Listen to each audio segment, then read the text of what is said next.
ఓం శ్రీ మహాగణాధిపతయే నమః. ఓం శ్రీ సాయినాథాయ నమః.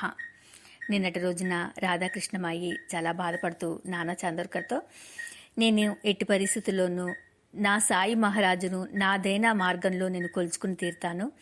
పండరీపుర ఆలయ పెద్దల్లాగానే ఇక్కడ భక్త బృందాలకు కూడా స్వార్థమే పరమార్థంగా మిగిలింది బాబాయ్ గారు.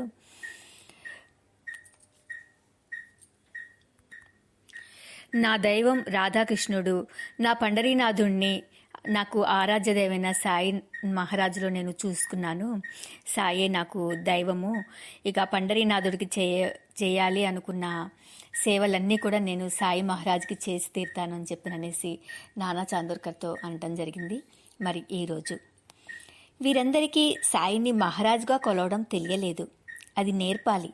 సాయి సంస్థానం, సాయి దర్బార్, సాయి చావడి ఉత్సవం, సాయి పల్లకీ సేవ, సాయికి 4 వేళలా ఆరతులు, పాదపూజ, సామూహిక సంకీర్తన పూజ, చందనాది పూజలు ఇవన్నీ కూడా జరగాలి. సాయికి సగుణ పూజ జరగాలి. సాయి మహారాజుకు ఒక సర్వం మహాచక్రవర్తి అయిన పాండురంగనికిలా, రాధాకృష్ణునికిలా సేవలు జరగాలి. తద్వారా షిరిడీ సాయి సంస్థానం వైభవంగా రూపొందాలి. లక్షలాది భక్తులకు సాయి ప్రసాదం పంచబడాలి. పేదలకు అది అందుబాటులో ఉండాలి. సాయి మహారాజుకు ఛత్ర చామరాలు రావాలి. దండధరులైన భటులు ముందు నడవాలి. ఆటగుర్రం నృత్యం చేస్తూ ముందు నడవాలి. డంక నగారాలు మారుమ్రోగుతూ ఉత్సవం జరగాలి. అంతేగాని సాధారణ మనిషిలా చావడి వద్దకు పిలుచుకు వెళ్ళడం, సాయి మహారాజు విశ్రమించడం, ఇదా భక్తి, ఇదా పద్ధతి? కాదు. ఈ రూపురేఖలే మార్చాలి. షిరిడి మహాపుణ్యక్షేత్రంగా గుర్తింపబడి దేశ విదేశీయులు దర్శించి పాలరాతి మందిరాలతో ఇదొక దేవలోకంలా భాషించాలి. ఆమె అలా ధ్యానంలో ఎంతసేపు ఆలోచించిందో, ఎంతసేపు ఆ దృశ్యాలు చూస్తూ ధ్యానంలో ఉందో ఎవరికూ తెలియదు. నిద్రకు దూరమై ఒకానొక పారవస్యంలో ఆమె మసీదు వైపుకు నడిచింది. ఆ తెల్లవారుజామున పౌర్ణమి నాటి రాత్రి వెన్నెలలో దేవదూతల, దేవతా స్త్రీల, తెల్లని వస్త్రాలలో కదిలి వస్తున్న మహాద్భుత సౌందర్య లహరిలా, నిద్రలేక ఆలోచనల వేడికి, దృఢ నిశ్చయానికి, భవిష్యత్ దర్శనానికి అలసిపోయిన ఎర్రబారిన కనులతో ఒకానొక సమాధి స్థితిలో వలె ఆమె నడిచి వస్తుంది ద్వారకామాయి వైపు. చతుర్విధ పురుషార్థాల ద్వారమైన ద్వారకామాయి వైపు. చాలామంది స్థానికులు, కొంతమంది అసూయాపరులైన భక్తులు ఆమెనలా చూస్తూ స్థాణువులై చూస్తున్నారు. ఆమె జీవితంలో ఒక గొప్ప మలుపుకు దారితీసిన ఒకానొక విచిత్ర సంఘటనకు సాక్షిభూతంగా ద్వారకామాయి ముంగిలి నిలిచింది. ఆ సంఘటన ఎలా జరిగిందంటే 9వ అధ్యాయంలో, అది తర్వాత తెలుసుకుందాము. ఈ 8వ అధ్యాయం ఈ రోజుతో సంపూర్ణమైందండి. రాధాకృష్ణ ఆయిగా సాయినాథుని చేత నామకరణం చేయబడి సాయి సేవకు అంకితమైన సుందరీబాయి క్షీరసాగర్ అనే యువతి, తరుణ విధవరాలు, షిరిడీకి సాయికి అంకితమై సద్గురు పరీక్షలు తనని శిల్పంగా మలచే ఉలిదెబ్బలు అని భావించిన తీరు, ఆమె దృఢ విశ్వాసం, దృఢ దీక్ష, ఆమె ఎదుర్కొంటున్న పరీక్షలు వివరించిన ఈ అధ్యాయం భక్తి శ్రద్ధలతో పారాయణం చేసిన భక్తులకు కష్టాలు, దుష్ట పరీక్షలు రాకుండా సాయినాథుడు తప్పక కాపాడుతాడు. కష్టసాధ్యమైన పనులను సులభతరంగా చేసి విజయవంతం చేస్తాడు. ఏదో కథ అనుకుని నిర్లక్ష్యం చేయక సాయి భక్తులలోని ఒకానొక వింత భక్తురాలి కథ పారాయణం చేద్దామా? ఆలస్యం ఎందుకు? మరి ముందుకు పదండి. 9వ అధ్యాయంలోండి వామన్రావు పటేల్ గురించి, శ్రీ సాయి శరణానందగా మారిన సాయి భక్తుడు. వామన్రావు పటేల్ శ్రీ సాయి శరణానందగా మారిన సాయి భక్తుడు. శ్రీ సాయి శరణానందులుగా తాను సన్యసించి గుజరాత్ అంతటా పర్యటిస్తూ శ్రీ సాయిబాబా దివ్య లీలా ప్రచారకునిగా భవిష్యత్తులో మారిపోగలనని వామనరావు పటేల్ కలలో కూడా భావించలేదు. గుజరాత్లోని ఒక సద్బ్రాహ్మణ సదాచార కుటుంబంలో జన్మించిన వామనరావు పటేల్ బాల్యం నుండే దైవభక్తి కలిగిన ధన్యుడు. అతడు తన 7వ ఏట నుండే స్థానిక సోమనాథ దేవాలయానికి వెళ్తుండేవాడు. 12 జ్యోతిర్లింగాలలో మొదటిగా పేర్కొనబడే సోమనాథేశ్వరునిపై అపార భక్తి ప్రపత్తులు ఏర్పడ్డాయి. అది కేవలం పూర్వజన్మ సుకృతం తప్ప మరొకటి కాదు. సౌరాష్ట్రే సోమనాథంచ శ్రీశైలే మల్లికార్జునం उज्जयिन्यां महाकाला ओङ्कारम् अमलेश्वरं परल्यां वैद्यनाथं च डाकिन्यां भीमशङ्करं सेतुबन्धेति रामेशं नागेशं दारुकावने वारणास्यां तु विश्वेशं त्रयम्बकं गौतमीतटे हिमालये तु केदारं ग्रीष्णे सञ्च शिवालमे एतानि ज्योतिर्लिङ्गानि सायं प्रातः पठेन्नरः सप्तजन्मकृतं పాపం స్మరణేన వినశ్యతి అంటూ సోమనాథ ఆలయంలో ప్రదక్షిణలు చేసేవాడు. అతడు గొంతెత్తి శివస్తోత్రాలు గానం చేస్తుంటే ఈశ్వరుడే సాక్షాత్కరించి చిరునవ్వుతో వింటున్నట్లు, నందికేశ్వరుడు చెవులు రిక్కించి వింటూ తల ఊపుతున్నట్లు, ప్రమద గణములన్నీ పరవశించి తాండవ నృత్యం చేస్తున్నట్లు అనిపించేది వినేవారికి.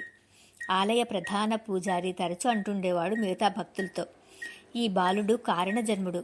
ఇంత చిన్న వయస్సులో ఇంత గొప్ప ఈశ్వర భక్తి తత్పరత సామాన్యమైన విషయం కాదు. ఇతడు భవిష్యత్తులో ఒక మహత్కార్యం కొనసాగించడానికి దైవం అలా ఆశీర్వదించాడు. ఏమి చక్కని కంఠస్వరం, ఎంత భక్తి తాదాత్మ్యత! ఆహా, వామన్రావు పటేల్ ఏ దివ్యనామంతో భక్తి ప్రచారకుడవుతాడో అంటూ ఆ పూజారి ఆలోచన వాక్కు దీవెన వృధా కాలేదు. ఒకరోజు వామన్రావు పటేల్ సోమనాథ ఆలయంలో యథాప్రకారం శివస్తోత్రాలు అత్యంత మధురంగానూ భక్తి తన్మయత్వంలోనూ గానం చేసి హఠాత్తుగా సమాధి స్థితి పొందినట్లు ధ్యానంలోకి వెళ్ళిపోయాడు. అతడి మనోనేత్రాల ముందు ఒక ఫకీరు ప్రత్యక్షమయ్యాడు. ఆ ఫకీరు నీలి కళ్లలో ప్రతిఫలిస్తున్న దివ్య వర్చస్సు కాతడు మంత్రముగ్ధుడైపోయాడు. ఆ ఫకీరు అతడి కేసి అపార కరుణజాలు వారి దృష్టిలు ప్రసరిస్తూ అభయహస్తంతో ఆశీర్వదించాడు.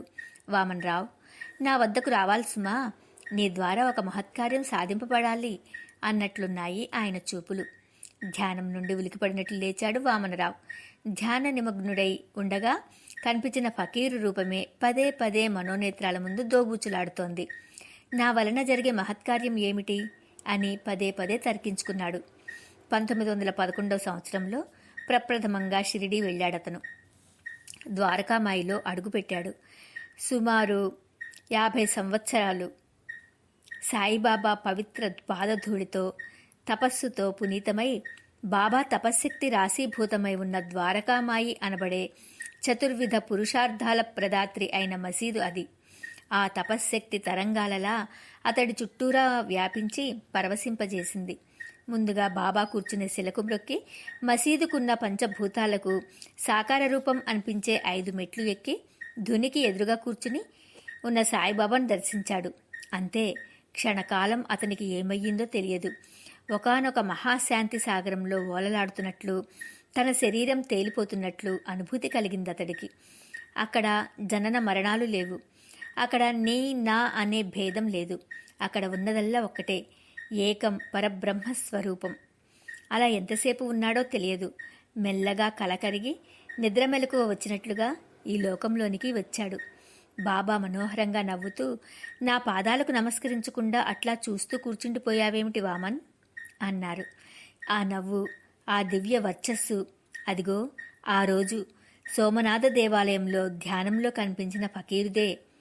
బాబా అంటూ బాబా పాదాలపై శిరస్సు వంచి మ్రొక్కాడు వామనరావు పటేల్. ఆ పాదాలే సోమనాథేశ్వరుని పాదాలుగా అనుభూతి కలిగింది.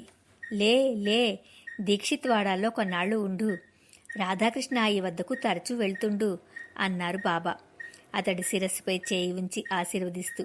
వామన్రావు తలూపాడు. మరల బాబా అన్నారు, నీవు పదే పదే ఈ మసీదుకు రానవసరం లేదు. ఈ షిరిడీలో నీ శిక్షణ పూర్తి చేసుకో. శాలలో అందుకు అవసరమైన ఏర్పాటు ఉంది.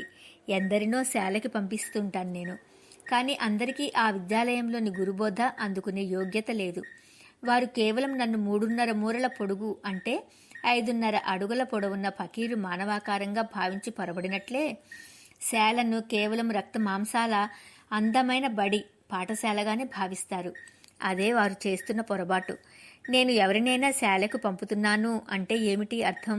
మీరంతా చదువుకుని రాలేదా? ఉదాహరణకు నీవే ఉన్నావు. ఎల్ఎల్బి లా పరీక్ష వ్రాసి వచ్చావు ఇక్కడికి. 22 సంవత్సరాల యువకుడివి. నీకు అక్షరాలు చదువు రావా? మరెందరో జడ్జీలు, రిటైర్డ్ జడ్జీలు, కలెక్టర్ల వద్ద కార్యదర్శకులుగా పనిచేసేవారు, ఉద్యోగులు, ఉపాధ్యాయులు ఎందరో ఎందరో ఉన్నారిక్కడ. వారందరికీ ఇంగ్లీషు, మరాఠీ, హిందీ, ఉర్దూ, సంస్కృతం, బెంగాలీ, గుజరాతీ ఇలా ఎన్నో భాషలు వచ్చు. మరి వాళ్ళని శాలకు వెళ్ళమంటున్నానంటే ఎందుకు? బడి అన్నది కేవలం అక్షరాలకు, ఆకర్షణకు కాదు నాయనా. శాల అన్నది విశాల హృదయం ఏర్పరిచే శాల, విశాల దృక్పథాన్ని ఇచ్చే శాల, గురుబోధ ప్రసాదించే సురభి గోశాల. సాయిబాబా టక్కున తన వాక్ ప్రవాహాన్ని ఆపారు. కారణం, అందాక ఖాళీగా ఏకాంతంగా ఉన్న మసీదులోనికి శ్యామ వెంట మరెవరో ఆగంతకులు వస్తున్నారు. వామన్రావు సెలవు తీసుకున్నాడు బాబా వద్ద. దీక్షిత్వాడాలో గదిలో తన వెంట తెచ్చుకున్న చిన్న సంచి పెట్టాడు. అందులో 4 జత బట్టలు, ఒక దుప్పటి, తను నిత్యం దేవతార్చనకు ఉపయోగించే రాగి పంచపాత్ర, ఉద్ధరిణి, రాగిపళ్ళెం వంటివి ఉన్నాయి. సాయిబాబా చెప్పిన మాటలు భక్తిగా విన్నాడే గాని పూర్తిగా అర్థం కాలేదు. షిరిడీ వచ్చే ముందు సాయి భక్తుడైన ఒక స్నేహితుడు తనతో యాదృచ్ఛికంగా అన్న మాటలు గుర్తుకొచ్చాయి. సాయి ప్రత్యేకించి మంత్రబోధ గాని గురుబోధ గాని చేయరు. ఆయన సర్వసాధారణంగా మాట్లాడినట్లే మాటలలో నిగూఢమైన బోధ నిండి ఉంటుంది. అది మనం ఎంతో ఆలోచన చేయగా కొంత బోధపడుతుంది. మిగిలినది కేవలం కాలం గడిచే కొద్దీ మనకు కలిగే అనుభవాలలో పరోక్షంగా జ్ఞానం కలుగుతుంది అని చెప్పాడతడు. ఈరోజు సాయిబాబా శాలను గురించి అంతగా చెబుతున్న మాటలలో అదేదో ఆధ్యాత్మిక శాల అనేది అర్థమైంది తప్ప మిగతా గూఢార్థం పూర్తిగా బోధపడలేదు. సరే, సాయిబాబా ఆనతిచ్చారు కనుక తప్పక రేపు వెళ్ళాలి అనుకున్నాడు. ఆ రాత్రి బాబా దివ్య దర్శన దృశ్యాన్ని మననం చేసుకుంటూ పడుకున్నాడు. ఆ లా పరీక్ష వ్రాసి వచ్చిన 22 సంవత్సరాల యువకుడు తెల్లవారి మసీదులో బాబా దర్శనం చేసుకుని ఆయనటు లెండి తోటకు వెళ్ళగానే శ్యామను తనను శాలకు పిలుచుకువెళ్ళమని అడిగాడు వినయంగా వామన్రావు. శ్యామ నవ్వాడు. శాల అంటే అదేదో పెద్ద బంగళా అనుకుంటున్నావా? ఒకే ఒక గది. అది నేను బడిగా పిల్లలకు చదువు చెప్పేవాణ్ణి చాలా కాలం. అక్కడి నుండే కిటికీలో నుంచి బాబా చర్యలు గమనిస్తుండేవాణ్ణి. అప్పుడు అసలు బాబాను దైవస్వరూపుడని నమ్మేవాణ్ణి కాదనుకో. ఈ మధ్య రాధాకృష్ణ అయ్యన్ని ఉండమన్నారు బాబా. షిరిడీలో శాల అంటే తెలియని వాళ్ళెవరూ ఉండరు. వెళ్ళు, అదిగో ఆ చిన్న వీధి మలుపు తిరిగావంటే చిన్న ఇల్లు వస్తుంది, అదే శాల. కానీ శాలలోనికి అడుగుపెట్టి కాలుజారి పడేవు సుమా, జాగ్రత్తగా చూస్తూ అడుగు వెయ్యి అన్నాడు శ్యామ. అంతటి పాకుడుగా ఉంటుందా లోపల అన్నాడు వామన్రావు ఆశ్చర్యంగా. పాకుడే ఉంటుందో దూకుడే ఉంటుందో నువ్వే వెళ్ళి చూడు, జాగ్రత్త సుమా అన్నాడు శ్యామ మరోసారి నవ్వుతూ. తన తండ్రి వయసుండగల శ్యామ అలా నవ్వడం కేవలం సరసమనే అనిపించింది వామన్రావుకి. అలాగే అంటూ వెళ్ళాడు. తలుపు తట్టాడు. ఆ చిన్ని ఇంటి ముందు నిల్చుని ఎవరో ఒక పరిచారిక లాంటి స్త్రీ వచ్చి తలుపు తీసింది. కాలుజారి పడతానేమోనని భయంగా లోపలికి చూస్తూ అడుగు వేశాడు. వామన్రావు లోపల పాకుడు లేదు. శుభ్రంగా గోమయంతో అలికి ముగ్గులు వేసి చదునుగా ఉన్న నేల పవిత్రతకు మారుపేరులా ఉందా చల్లని వాతావరణం. బాబా పంపారు అన్నాడు వామన్రావు ఆ పరిచారికతో. ఆమె కూర్చోమన్నట్లు సైగ చేసి ఒక ఈత చాప తెచ్చి వేసింది. కూర్చున్నాడు బుద్ధిగా భాసింపట్టు వేసుకుని. అప్పుడు చూశాడు ఈశాన్యములగా ఒక పీటపై సాయిబాబా పటం, దాని ప్రక్కనే రాధాకృష్ణ విగ్రహం. వెలుగుతున్న దీపారాధనలో ఉత్తరాభిముఖంగా కూర్చుని తెల్లని వస్త్రాలలో కించిత్తు జారిన ముసుగుతో సౌందర్య లహరిలా రాశీభూతమైన సౌందర్యాది దేవతల ధ్యానమగ్నురాలై ఉన్న ఆ యువతిని త్రుళ్ళిపడ్డాడు వామన్రావు. ఎవరి అతిలోక సుందరి? శాల, అది రక్తమాంసాల సౌందర్య శాల కాదు. బాబా మాటలు గుర్తుకు వచ్చాయి. ఆమె వైపు మరోమారు చూశాడు. పరిచారిక శబ్దం చేయకుండా బయటకు వెళ్లడాన్ని బట్టి యజమానురాలికి ధ్యానభంగం కానివ్వకూడదు సుమా అన్న హెచ్చరిక కూడా ఉందని గ్రహించాడు. ఆమె వైపు అలాగే చూస్తున్నాడు. ఉచ్ఛ్వాస నిశ్వాసాలకు అనుగుణంగా స్పందించడం లేదు, అందరికీ కనిపించేలా. ఆ ముఖంలోని ప్రశాంత గంభీరత, ఆ ఆసన పద్ధతి, ధ్యానంలో తాదాత్మ్యత చూస్తుంటే ఒకానొక మహాయోగిని స్వల్పమైన ఏమరపాటుతో యోగభ్రష్టురాలై మరల ఈ మానవ జన్మ తీసుకున్నట్లుంది. దశభుజ దుర్గలా, ప్రసన్న లలితా త్రిపుర సుందరిలా, జగన్మాతల దృగ్గోచరమవుతుందామె రూపు. ఓహో, ఇదా రహస్యం, కాలు జారి పడగలవు సుమా అని శ్యామ నవ్వుతూ హెచ్చరించిన హెచ్చరికలో తనలోని యువక చాంచల్యాన్ని జాగ్రత్త అన్నాడు. బాబా నన్ను 5.5 అడుగుల పొడవు ఫకీరుగా చూసేవారు. వారు ఆధ్యాత్మిక ఆ పరిపక్వ మనస్కులని, శాలలో రక్త మాంసాల సౌందర్యాన్ని చూచేవారని పరోక్ష గురుబోధ చేశారు. ఇదండి మరి ఈరోజు మనం తెలుసుకున్నది. వామన్రావు పటేల్ తనని శాలకి పంపించి బాబావారు రాధాకృష్ణ ఆయి దగ్గరకు పంపించారు. మరి ఏం జరుగుతుందో రేపటి రోజున తెలుసుకుందాం. ఓం నమ శివాయ. ఓం శ్రీ షిరిడి సాయినాథాయ నమః.